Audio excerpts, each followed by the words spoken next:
He was trained to entertain, chained to die, forced to kill for sport. But in a world where freedom was forbidden, one gladiator did the unthinkable. He fought back. This is the true story of Spartacus' slave who defied the Roman Empire, led the largest uprising in its history, and nearly brought it to its knees. Spartacus was likely born in Thrace, modern-day Bulgaria, or Turkey, a warrior, captured in battle and sold into slavery by Rome. Strong, intelligent, and rebellious, he was condemned to the gladiator school of Capua, a brutal training camp where men were broken and rebuilt into killing machines. He was meant to die for Roman entertainment, but Spartacus had no intention of dying a slave. In 73 BC, he and about 70 fellow gladiators armed themselves not with swords, but with kitchen tools. They fought their way out of the school, seized real weapons from a supply caravan, and fled to the slopes of Mount Vesuvius. To the Senate, they were nothing but escaped slaves and embarrassment, not a threat. Rome laughed. Within months, the group swelled into a massive rebel army, over 70,000 men, women, and children. That arrogance was Rome's first mistake. Spartacus and his men defeated the first Roman forces sent to crush them, then the second, then the third. More slaves began to join, then farmers, then former soldiers. But Spartacus didn't want vengeance. He wanted freedom. His plan was simple: march north, escape across the Alps, and disappear from Rome forever. It was war, but not everyone agreed. Many of his followers, especially hardened ex-gladiators, wanted to stay and loot, burn, fight. The rebellion was no longer just about escape.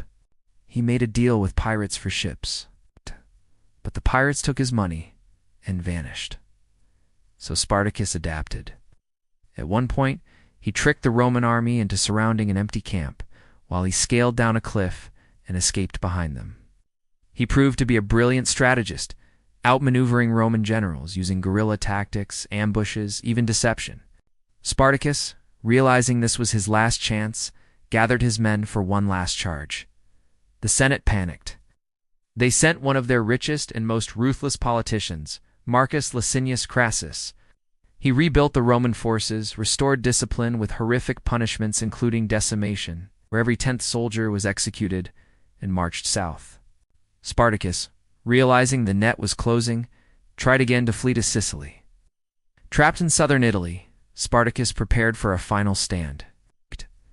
But thousands of his followers were killed, and over 6,000 were crucified along the Appian Way, brutal warning from Rome to any future rebels. His army, though massive, was tired, under-equipped, and surrounded. Crassus advanced ruthlessly, digging a giant trench across the Italian peninsula to trap the rebels.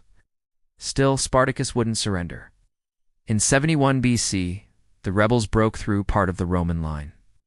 Before the final battle, Spartacus is said to have killed his own horse, declaring, "If I win, I will have many more. If I lose, I won't need one." Then he led the charge himself into the heart of the Roman line. No one knows exactly how he died. His body was never found. But Spartacus was more than a warrior. He was a symbol, a man who refused to live on his knees.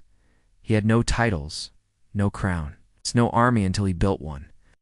Yet he humiliated the greatest empire the world had ever known. Rome tried to erase him, but history never forgot. Like and subscribe for more history videos.